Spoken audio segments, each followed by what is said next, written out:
In this book we will talk about death. It is a natural thing.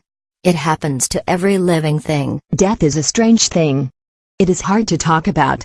If we don't talk about it, it is even harder. That's the only way we can understand it. All living things begin their lives somehow. They are seeds, eggs, or babies. And all living things must die. Every animal that is born will die. Every living thing will die, someday.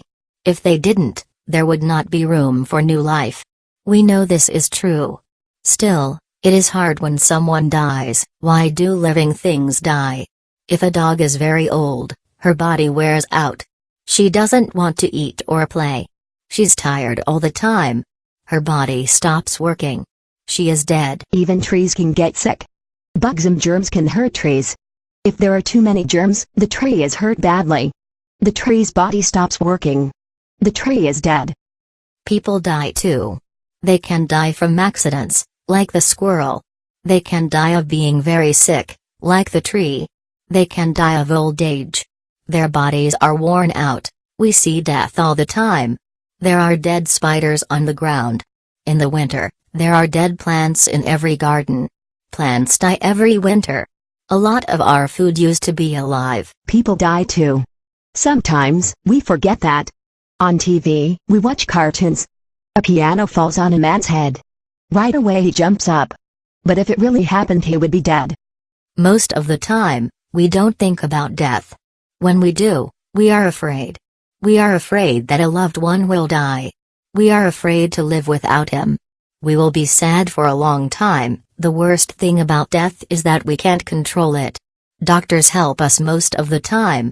But one day, each of us will die. It is very important that families talk about death.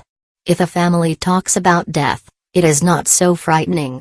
We miss the people who die very much. It is sad, but it's not creepy. Sometimes people die in accidents. Sometimes, they are sick for a long time. Some people die in their homes.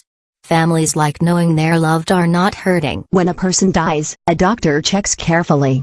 She makes sure the person isn't alive. The body is sent to a funeral home. The family decides what happens next. A funeral is a time to say goodbye. Family and friends comfort each other. They share their sadness. They remember the happy times. It is normal to feel this way. It helps to be with people we love. Even if someone dies, families will stay together. Every child is just as important to the family as ever. Families will miss the person who died. But after a while, they will not think about the death so much. Instead, they will remember the life. When families remember the happy times, they will begin to feel better.